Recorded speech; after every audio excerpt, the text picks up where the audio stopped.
আকাশ গুমট, বাতাস ভারী, আর বৃষ্টির গন্ধে ভেসে বেড়াচ্ছে সারা দেশ।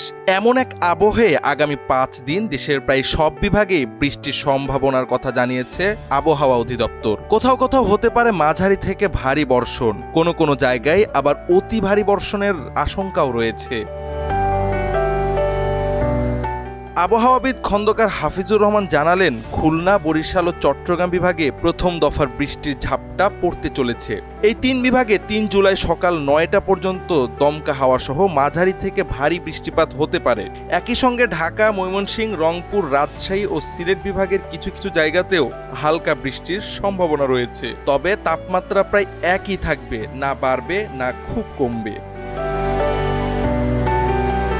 শুক্রবার 4 জুলাই থেকে বৃষ্টির মাত্রা একটু বেড়ে যাবে। খুলনা, বরিশাল, চট্টগ্রাম ও সিলেট বিভাগে অনেক জায়গায় টানা বৃষ্টির সম্ভাবনা রয়েছে। রংপুর, রাজশাহী, ঢাকা ও ময়মনসিংহ বিভাগেও কম বেশি বৃষ্টি হবে। সারা দেশের তাপমাত্রা তখন সামান্য কমে আসবে।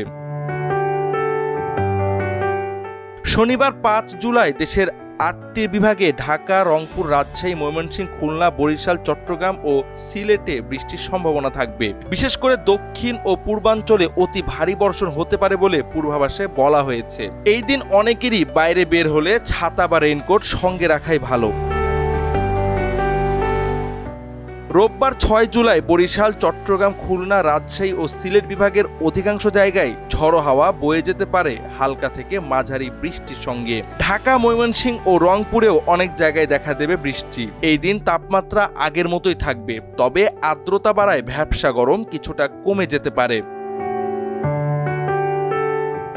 আবহাওয়াবিদদের ভাষ্য অনুযায়ী আগামী 5 দিন ধরে এই বৃষ্টির ধারা অব্যাহত থাকতে পারে। সব মিলিয়ে বলা যায়, দেশের আকাশে এখন শুধুই বৃষ্টির ছায়া। কারো জন্য স্বস্তি, কারো জন্য বিড়ম্বনা।